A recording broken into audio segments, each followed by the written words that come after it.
पहाड़ी इलाके का एक छोटा सा गांव था, नारायणपुर। गांव के लोग पुरानी रीति रिवाजों को मानने वाले थे। पहाड़ी इलाका होने की वजह से वहां पर इतनी खास आधुनिक सुविधा नहीं थी। एक बार इस गांव में एक आदमी जिसका नाम मोहन था और उसकी पत्नी मनोरमा रहने के लिए आए। मनोरमा, मुझे बहुत भूख लग रही है। हम कब से पैदल चलकर आ रहे हैं और ऊपर से इस गर्मी में गला भी सूखता जा रहा है। हाँ मोहन, भूख तो मुझे भी बहुत लग रही है, लेकिन जब हम इस गांव में आए तो हमें इस गांव में कोई ढाबा भी नहीं दिखा। मुझे लगता है कि इस गांव के लोगों को शहरी खान पान के बारे में ज्यादा जानकारी नहीं है। चलो मनोरमा, अब हम इस गांव के मुखिया के पास चलते हैं। मुखिया जी से पूछकर एक घर किराए पर ले लेंगे। फिर वह दोनों गांव के मुखिया के पास जाने लगते हैं। फिर वो दोनों पति पत्नी गांव की चौपाल पर चले जाते हैं, क्योंकि शाम के वक्त मुखिया जी लोगों से मिलने के लिए चौपाल पर आते थे। अरे मुखिया जी, नमस्ते, कैसे हैं आप? बस बेटा, भगवान की दया से अभी तक ठीक हो। मेरे ख्याल से तुम दोनों इस गांव में नए लगते हो। हाँ मुखिया जी, मैं और मेरी पत्नी इस गांव में रहने के लिए आए हैं। पहाड़ी इलाका होने की वजह से हमें ये गांव अच्छा लगा। अगर हमें किराए पर कोई घर मिल जाता तो आपकी बहुत मेहरबानी होगी। हाँ बेटा, जरूर। गांव के नुक्कड़ पर एक घर खाली पड़ा है। वो घर हमने हाल में ही तैयार करवाया है।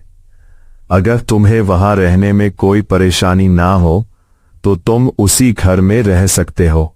आपका बहुत बहुत धन्यवाद मुखिया जी। क्या मुझे इस गांव में कुछ काम मिल सकता है? क्योंकि मुखिया जी, मैं अभी इस गांव में नया हूं तो मुझे काम की भी सख्त जरूरत है। अरे बेटा, अभी इसे चिंता मत करो। अभी तुम गांव में नए आए हो। गांव की हवा का आनंद लो, गांव में घूमो, फिर बाद में अपना कोई काम करने की सोचना। फिर दोनों अपने नए घर में आ जाते हैं। घर बहुत सुंदर था। घर को देखकर मनोरमा भी खुश हो जाती है। इतने में ही मोहन मनोरमा से कहता है, मनोरमा, आज तो सफर ने बहुत थका दिया और ऊपर से भूख भी लग रही है। खाना बनाने में भी 1 घंटा तो लग ही जाएगा। ऐसा करो, बैग में मैगी के पैकेट रखे हैं, अभी मैगी ही बना लो। भूख तो मुझे भी बहुत लग रही है। आपने ठीक किया जो शहर से आते वक्त मैगी खरीद ली। मैं अभी बस 2 मिनट में आपके लिए मैगी बनाकर लाती हूँ। फिर मनोरमा रसोई में जाकर चूल्हे पर मैगी बनाने लगती है। उनके घर में मैगी की एक चटपटी सी खुशबू फैल जाती है। जैसे जैसे मनोरमा मैगी बनाती है, वैसे वैसे ही उनकी भूख और बढ़ती जा रही थी। तभी मैगी की खुशबू से मोहित होकर गांव की एक औरत उनके घर के अंदर आती है। अरे भाई साहब, तुम्हारे घर से ये कैसे चटपटी सी खुशबू आ रही है? इस चटपटी खुशबू से तो मेरे मुंह में पानी आ रहा है। कहीं आज तुमने घर पर दावत का प्रोग्राम तो नहीं रखा? अरे नहीं बहन जी, दरअसल हम इस गांव में अभी नए ही आए हैं। भूख बहुत जोरों से लग रही थी तो सोचा कि 2 मिनट में बनने वाली मैगी बनाकर खा ले। इतने में ही वहां पर मनोरमा मैगी लेकर आ जाती है। उस गांव की औरत को देखकर मनोरमा उससे कहती है, अरे बहन जी, लीजिए मैगी खाइए। ये चटपटी खुशबू इस मैगी की ही है। लीजिए मैगी खाइए और बताइए कि कैसी बनी है। अरे बहन जी, ये क्या चीज है? ये तो ऐसी लग रही है जैसे पीले पीले धागे हो। कुछ भी हो, लेकिन खुशबू तो एकदम लाजवाब आ रही है।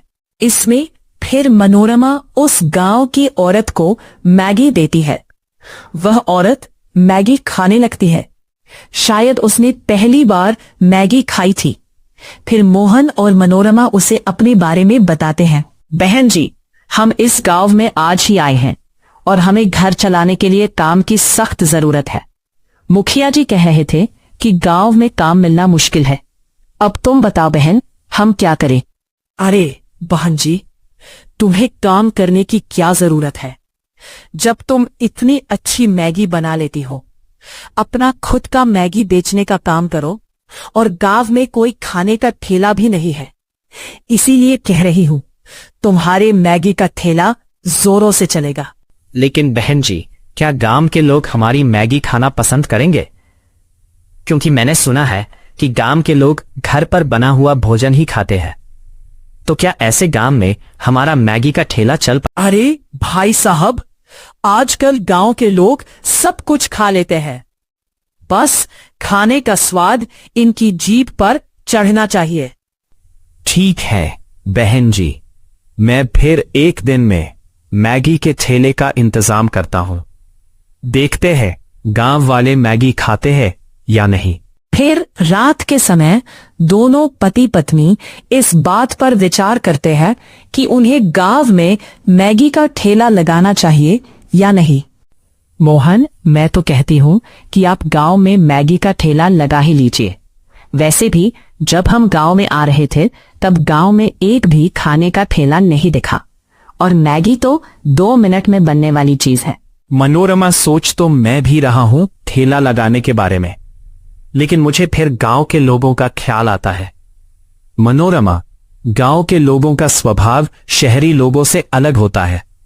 ये देसी घी में बना हुआ खाना खाने वाले लोग कहाँ उस घास फूस को खा लेंगे। अजी, आप तो फालतू में ही चिंता करते हो। वो गांव की औरत भी तो कह रही थी कि गांव के लोग सब कुछ खा लेते हैं, बस खाने में स्वाद होना चाहिए, और हमारी मैगी तो होती ही स्वादिष्ट है। अगर ऐसी बात है मनोरमा तो ठीक है, हम कल गांव में अपना मैगी का ठेला जरूर लगाएंगे। फिर क्या था, बस अगले ही दिन उस गांव में मैगी का ठेला लग जाता है। गांव में हल्की हल्की मैगी की चटपटी खुशबू आने लगती है। मोहन ठेले पर खड़ा होकर मैगी बना रहा होता है। तभी उसके ठेले को देखकर गांव का मुखिया उसके पास आता है। मोहन, यह क्या बना रहे हो तुम? खुशबू तो एकदम लाजवाब आ रही है इसमें से, लेकिन देखने से तो ये पीले पीले धागे से लग रहे हैं।